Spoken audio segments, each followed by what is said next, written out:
winning the gold medal, they just fall into a deep depression.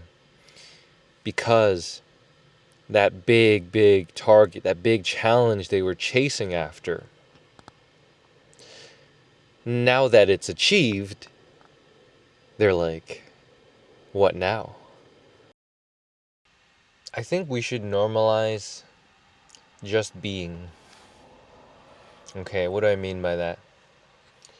Earlier today, I did a 3-hour training session. I was on the bike for 3 hours. By the end of it, now you've heard of runner's high. Now get ready to hear post-exercise depression. I came out of that training session just feeling depressed. My God. You know, I just feel completely and numb. I have never really felt that way Oh my God. after a training session, but I guess when it's that prolonged, at that point it's just torture, right? But we came out of that, and I was just like, what is the meaning of goals? What is the meaning of any of it? So what? And I'm already starting to get the sense that once I actually complete the Ironman 70.3, once I cross that finish line, I'm not even going to be like happy for myself. I'm just going to be like, wow, you did all of this just so you could prove to yourself that you could fucking swim for 1 hour, bike for 3.5 hours, and then run for 2 hours. I mean, that's if things go well.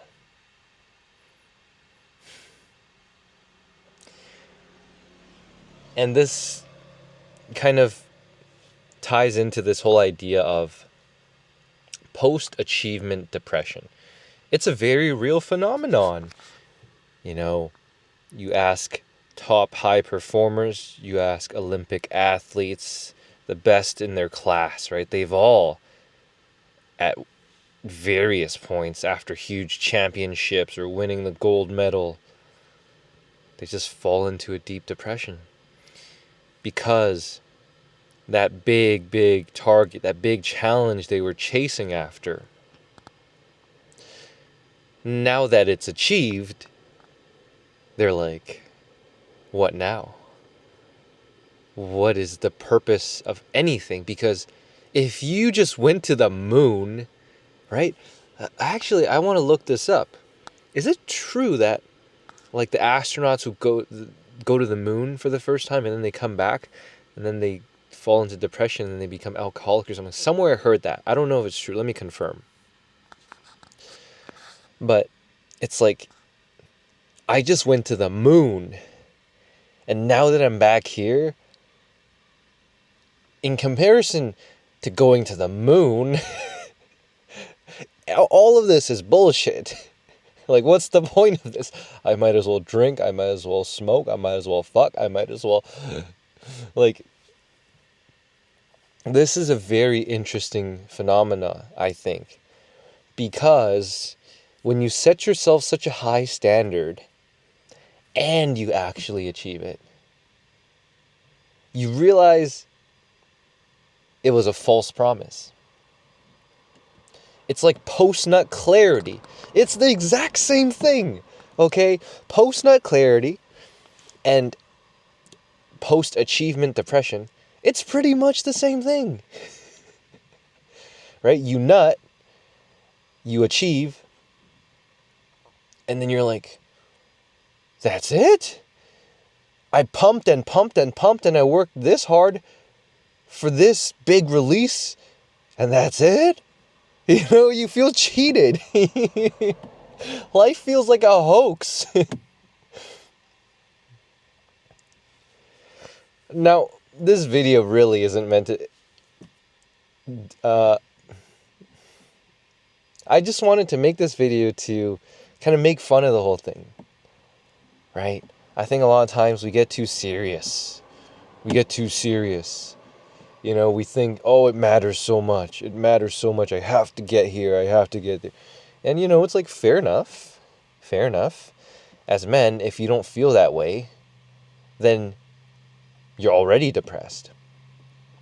You know, if you already feel depressed before the post-achievement can give you the depression, or the nut gives you the post-nut clarity, then you can't be duped into chasing the nut. You can't be duped into chasing going to the moon.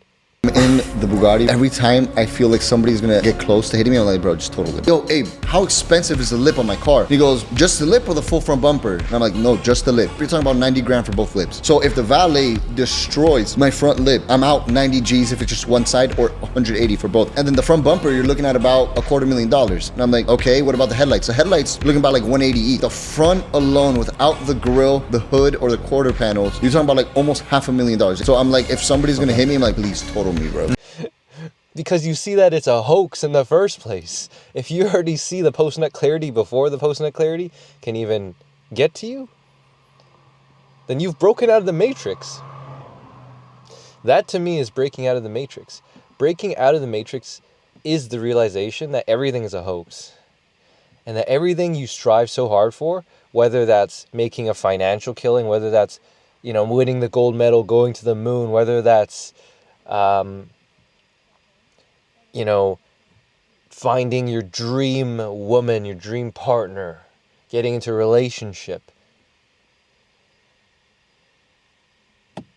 No matter what it really is, you yearn for it, you lust for it, you desire it so hard, right? The dream job, the dream car, the dream house.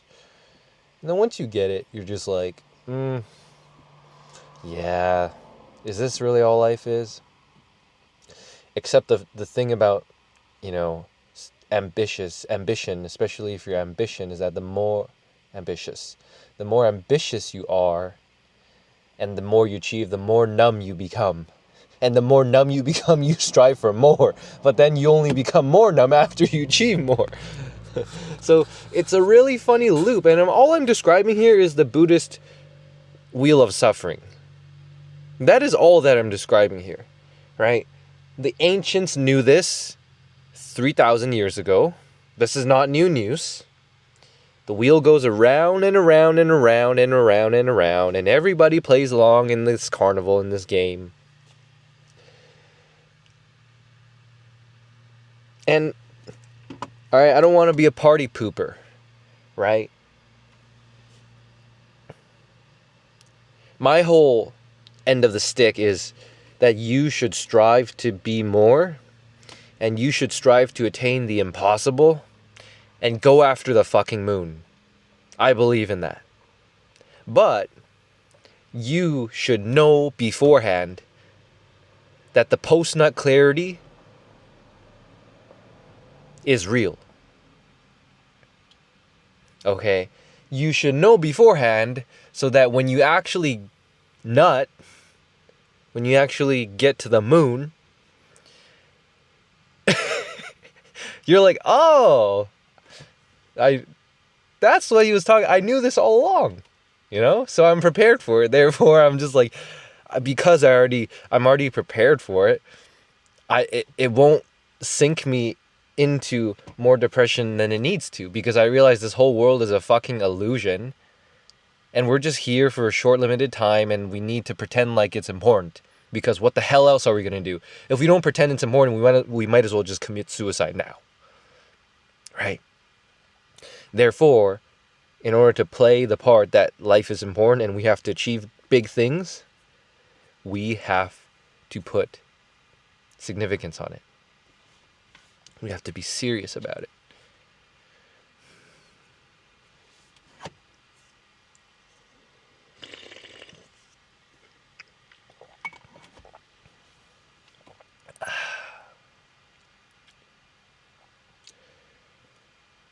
The whole point I'm trying to get across is that, again, you're wasting your life, I believe, if you're not aiming for the fucking moon. If you're not aiming for your biggest, wildest dreams, if you're not aiming for the utterly impossible, you're wasting your life away. Why? Well, if you accept the premise that life is already pretty fucking meaningless, like life is just suffering, you know? Life is, okay, can we agree that life is suffering? You know, you're here and you didn't ask to be here. You're told that you need to, whoa, run another lap? Wow. You need to do this and be that and just make yourself into a cartoon caricature in order to please the pedo lizards that run this world. But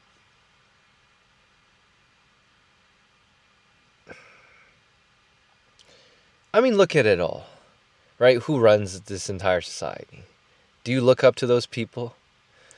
It's certainly not the morally benevolent that run this society. So it makes you, once you dive down this entire rabbit hole of like, what is money actually? What is the financial system? What is the government? What is the deep state? Who actually runs things? This and that, and then this whole machine of this society, an industrialist machine. Yeah, it gets pretty depressing. And that's why ignorance is truly bliss. Ignorance is fucking bliss. But I believe we live in a time now where, because information has been so democratized, I mean, yeah, you could choose to stay ignorant. I guess staying ignorant is a choice now. In the past, it wasn't a choice. You were just fucking ignorant. You just watched the news, soaked up the brainwashing, and then you just, this is what, President Reagan, But now that everyone's seen through it, you're just like, what the fuck is this Matrix? Right? And if you have been feeling that way, then I beg to differ. My emphasis, I beg to emphasize that you see through the game. You see, this game is all just cracks and holes, and it's leaking cum everywhere. Okay? And if you're living in a giant bukkake, okay,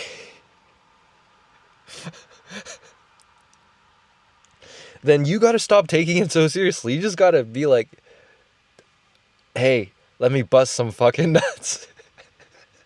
Let me go out here and have some fucking fun. Right?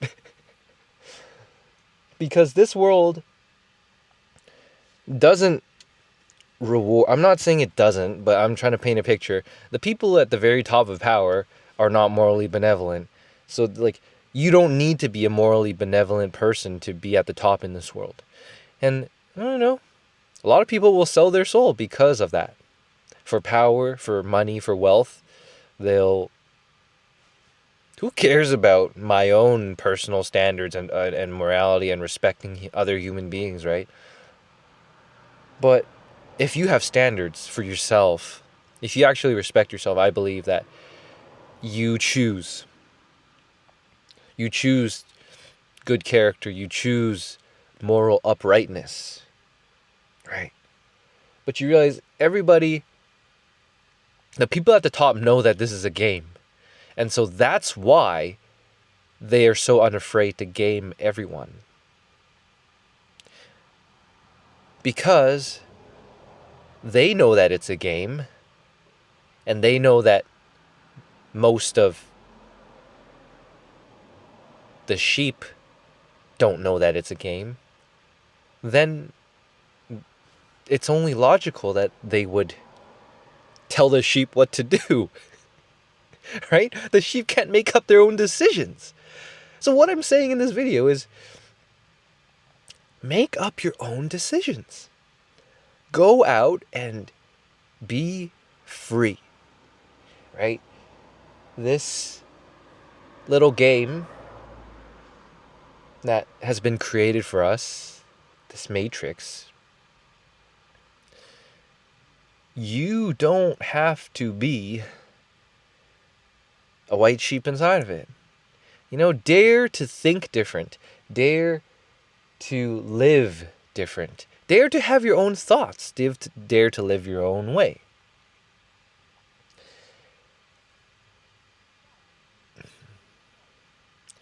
Go after the impossible and make it happen.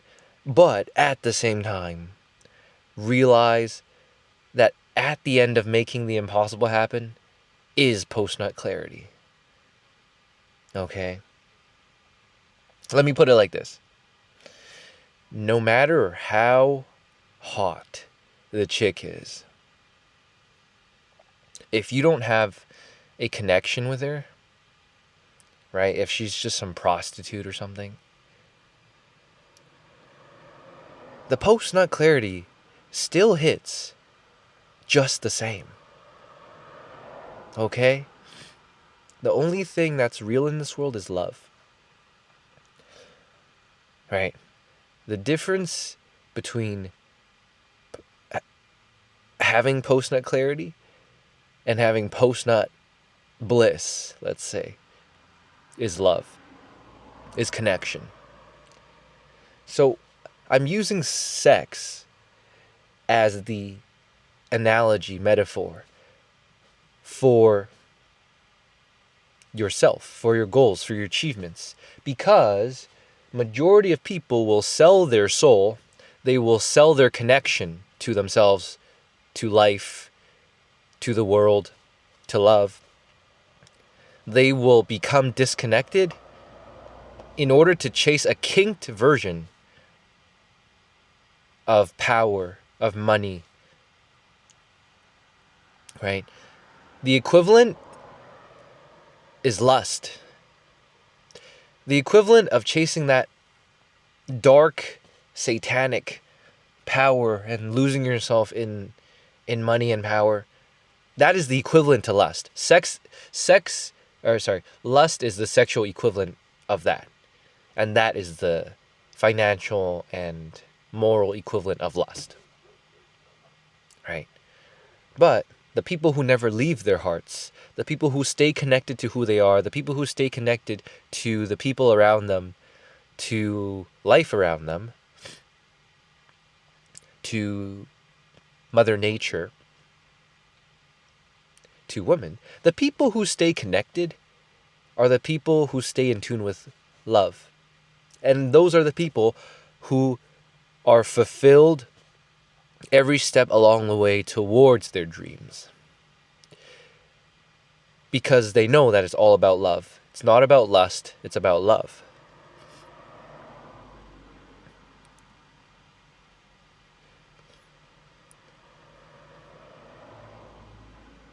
It is a mistake to become disconnected as you try to achieve more. And if you just watch most people out there, you will see that they have completely lost themselves in the pursuit of lust. The lust after achievement and power and money. So let this video be a reminder. Never lose that part of yourself. Okay? The only thing that matters is love. If you don't have that, no matter what you achieve, you will create hell on earth. Because you're driven by lust and greed. On the other hand, if you're driven by love and gratitude and peace, you will make this world more and more heavenly as you become your realized potential and achieve the things you're meant to achieve. If you currently feel like you've found yourself in a life that doesn't quite feel like yours, click the link in the description, book a call. I'll see how I can help, if I can. Other than that, I'll see you on the fucking moon. See you in the next one. I've never been an endurance person. I was a gym bro my whole life. Only in the past year or so did I start actually caring about my cardiovascular fitness. And it's been a journey. 5 months ago, I ran my first half marathon.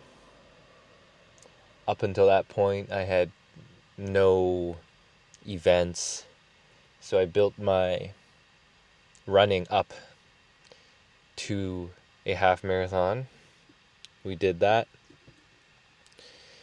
And now, in 8 weeks' time, 2 months' time, I have a Ironman 70.3 coming up. As you saw in one of my last videos, which wasn't even really about the Ironman, but just me making dinner and talking this shit.